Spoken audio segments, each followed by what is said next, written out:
इसी तरह हमारे सहाफ़ी हज़रात के बारे में भी ये कहा जाता है, ये सारी बातें। तो एक शेर है कि अगर ये तुम नहीं बिकते तो कौन बिकता है।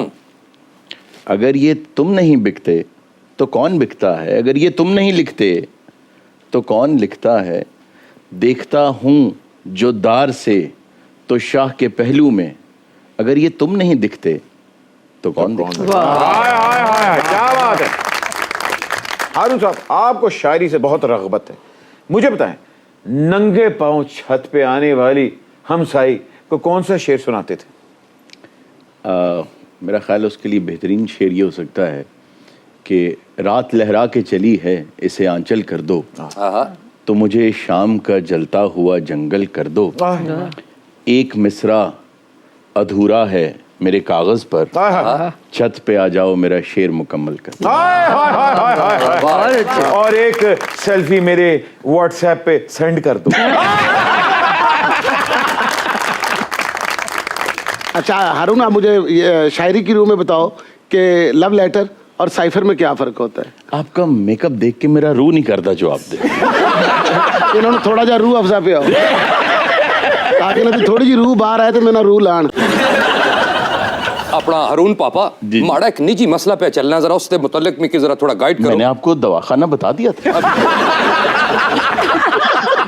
मैं तुसा की आख्या कि मैनू बैठे बैठे चक्कर आ रहे हैं। निजी मसला सुनो तो सही ना। तुसा सिर्फ है दसो कि जालिम महबूब की कदमां च सटण वास्ते केड़ा शेर सुनाना पैसी। अरे वफा की धूप को तरसेगा आदमी का वजूद, अदावतों के शजर को घना भी होना है। वाह तेरी वफा के कसीदे तो लिख रहा हूँ मगर वाह, मैं जानता हूँ तुझे बेवफा भी होना है। अरे हाय हाय हाय। जिसे हम जालिम महबूब कहते हैं, असल में वो न्यूट्रल महबूब होता है। वैसे आपस की गल है, मोहब्बत तो काफी ना आशना लगी है नुसरत आरा। असल च जेड़ा महबूब है ना हारून पापे, वो न्यूट्रल नहीं होंदा। महबूब होंदा यो है जेड़ा डंडी मारे ते इधर उधर वेख के मशूक दे सिर च डंडा मारे।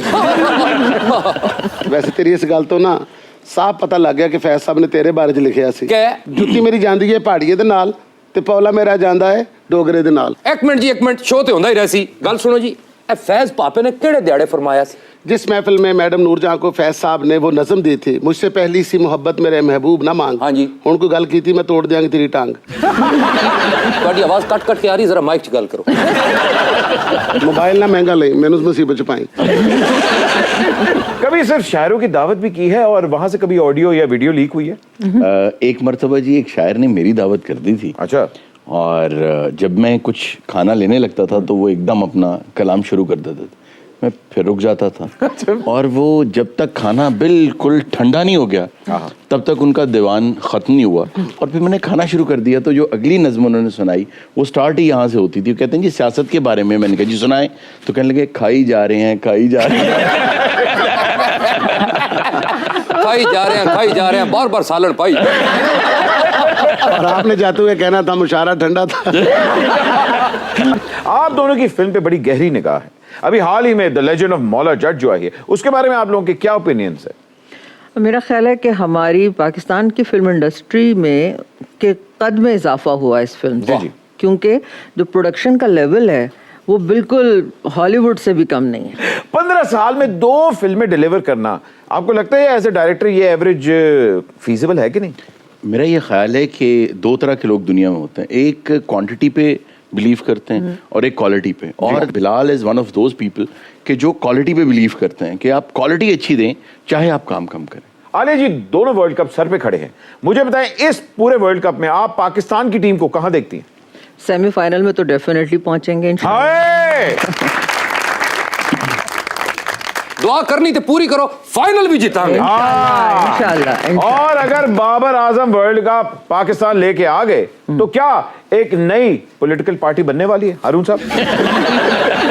मेरा ख्याल है कि जो पार्टीज पहले बनी हुई हैं ना उन्हीं में अगर ये लोग चले जाएं, क्योंकि मैं ये समझता हूं कि इन लोगों को पॉलिटिक्स में आना चाहिए। उसकी वजह ये है कि ये आइकन्स, इनको देख के लोग जो हैं वो इंस्पायर होते हैं। बिल्कुल। इनको लड़ना आता है, इन्हें कोशिश करना आती है, बजाय और तरीकों से आने के। जैसे हम जानते हैं हमारे पॉलिटिशियंस जितने भी आए हैं पिछली 4-5 दिहाइयों में, वो किस तरफ से होकर आए हैं। चलो कम से कम हसान वाले आ जान, काम ना करना हसाई ते जान ना। बिल्कुल।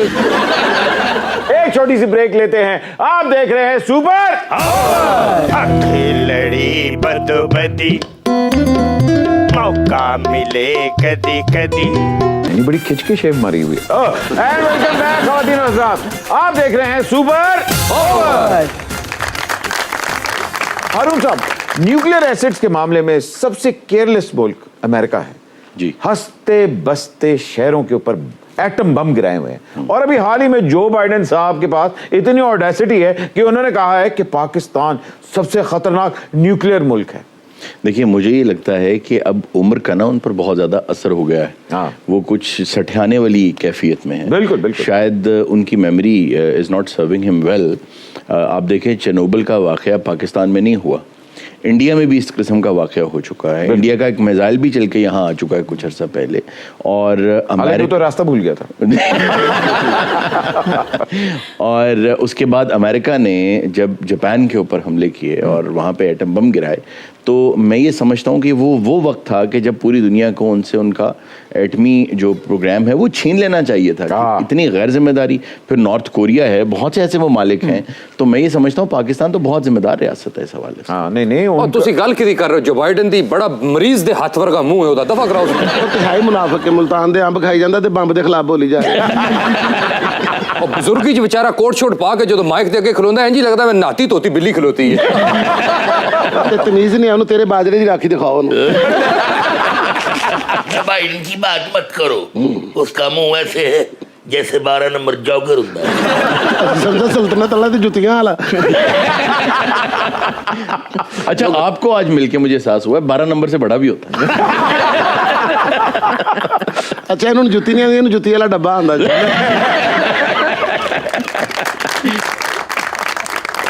तो अगर इमरान खान की बायोपिक रेहाम खान डायरेक्ट करें तो क्या वो रिलीज होगी या लीक होगी? मेरा ख्याल है उधर पोस्टर तो लिखना पैसी सिर्फ बालगों के लिए।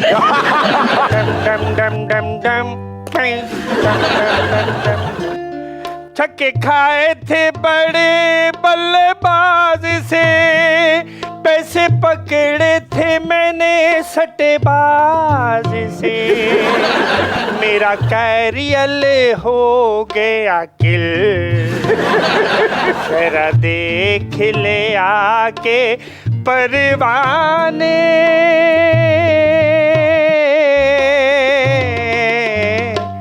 मेरी कौन सी है मंजिल, ओ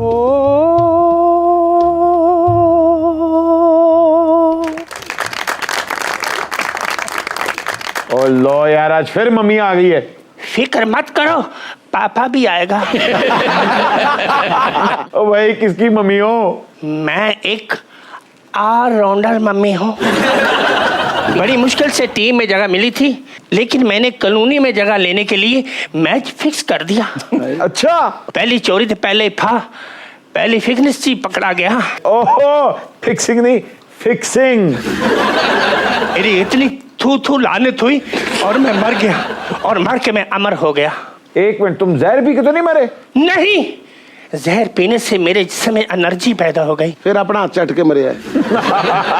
और मैंने रावी में छलांग लगा दी। ओ अच्छा, तो तुम फिर रावी में डूब के मर गए? नहीं, अगर पानी होता रावी में तो वाकई में डूब के मर जाती। रावी में तो पानी नहीं था, लेकिन मेरे छलांग लगाने से मेरे गिट्टे गोडे टूट गए। अरे